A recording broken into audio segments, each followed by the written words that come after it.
a professora Cleane e vou lecionar a disciplina de Geografia para o terceiro ano do Colégio Emaús. Turma, na última aula eu deixei algumas perguntinhas para vocês fazerem. Nessa aula eu vou iniciar fazendo a correção, tá bem? Número 1. Como as estações do ano podem interferir na paisagem? Dê exemplos. Na mudança de temperatura. Em determinadas regiões, quando é verão, a vegetação ela está mais desenvolvida, está mais bonita, né? Já quando é inverno, a vegetação fica encoberta de neve. Então, há uma mudança na paisagem.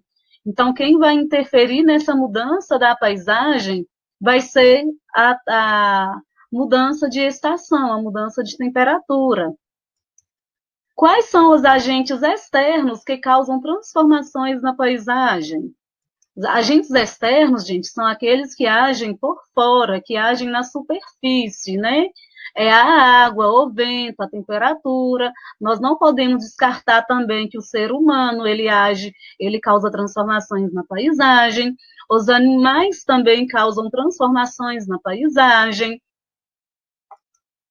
Como se chamam as estruturas que se formam a partir da ação das águas do mar?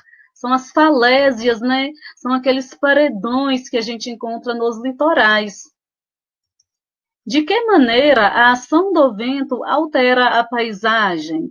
O vento ele vai transportar material, ele vai transportar areia, fragmentos de rocha, e o acúmulo deste material vai dar origem às dunas. Nós vamos ver mais à frente o que são dunas e como elas são formadas.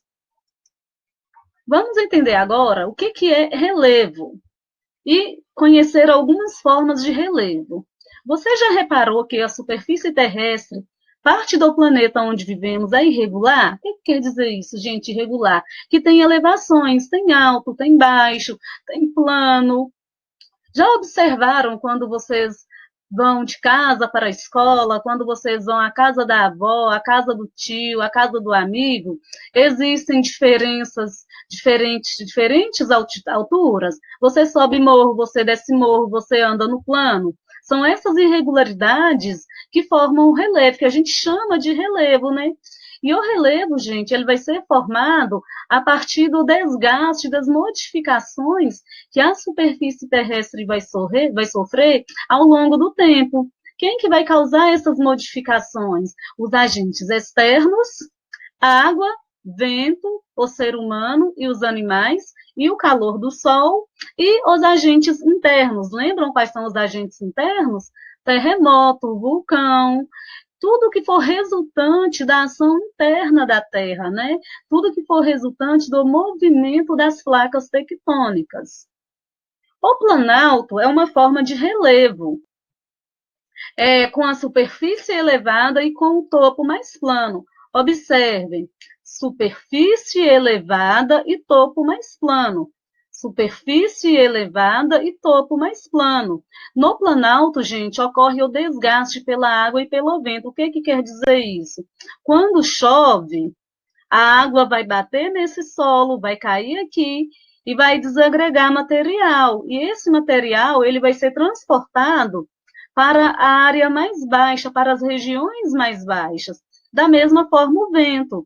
O vento ele vai bater nessa estrutura, vai desagregar material e esse material vai ser transportado para as regiões mais baixas. Tá bem? Então, gente, o planalto são superfícies elevadas com o topo mais plano. As chapadas são uma forma de planalto.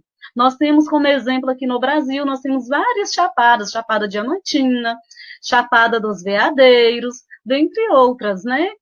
Quando a gente está no topo de um planalto, no topo de uma chapada, a gente consegue ter uma visão ampla de toda a região.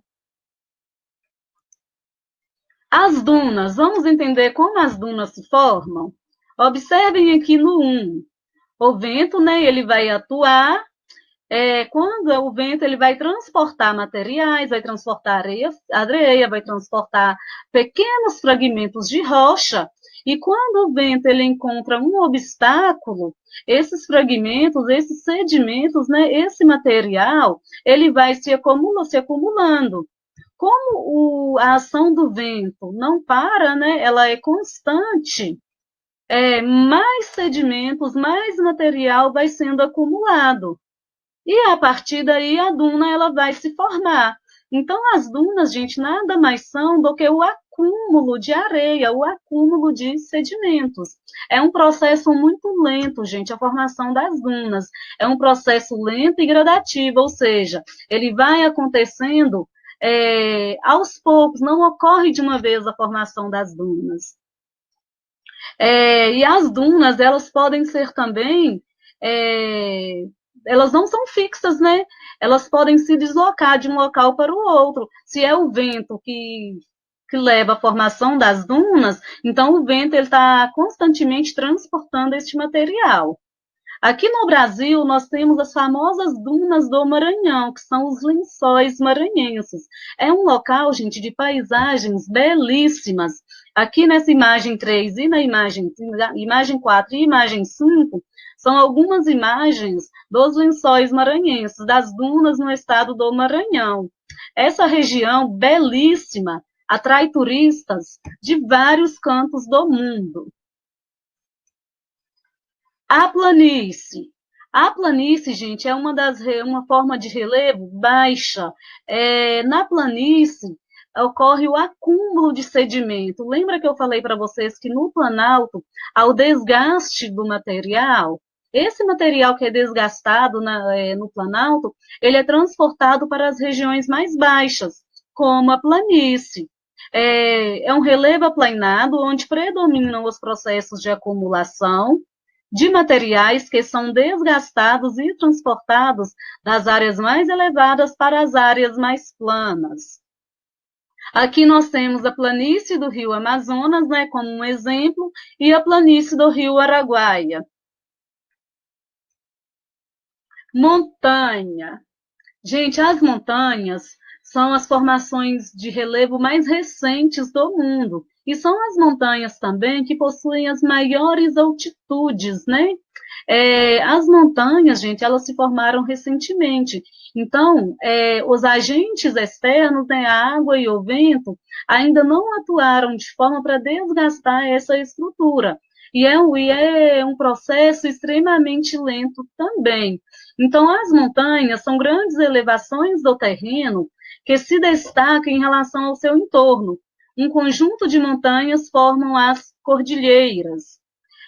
O Everest, gente, o Monte Everest é a montanha mais alta do mundo, tá? O Monte Everest ele está localizado no Himalaia. Depressão. Depressão também é uma forma de relevo. A depressão ela vai se caracterizar por ser uma região mais baixa em relação ao seu entorno. Uma região mais baixa em relação ao seu entorno. A depressão há processo de desgaste, de desagregação de material e de transporte de material também.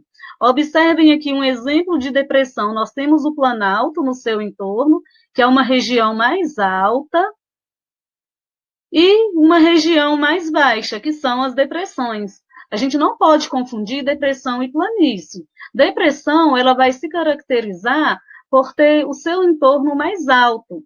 E a planície, ela vai se caracterizar por possuir menores altitudes, por ser uma região mais plana. Morro. Elevação de pequeno ou médio porte no terreno. Um conjunto de morros forma uma serra. Os morros, gente, eles são muito comuns aqui na região sudeste. Eles são formados, eles se caracterizam pela formação de várias serras, Serra do Mar, Serra da Mantiqueira. Então, esses morros, eles vão ser chamados também de mares de morros, porque quando a gente observa um conjunto de serras, dá a impressão do formato de um mar, né, das ondas do oceano, né, das ondas do mar. Esses morros, gente, eles também já sofreram intenso processo de desgaste, intenso processo de transporte de material. Então, a água e o vento já atuaram bastante nessas formações de relevo. O vale. O vale é uma forma da superfície terrestre modelada por rios ou riachos, geralmente entre morros ou montanhas. Observem aqui um vale. Então, para existir um vale, gente, a superfície ela tem que estar modelada por rios ou riachos, porque a água ela vai criando caminhos no meio do terreno, ela vai criando esses caminhos, ela vai modelando este caminho. A gente também não pode confundir vale com planície. O vale ele vai surgir geralmente entre morros ou entre montanhas. A planície não, a planície é uma região mais baixa, uma região mais aplanada, tá bem?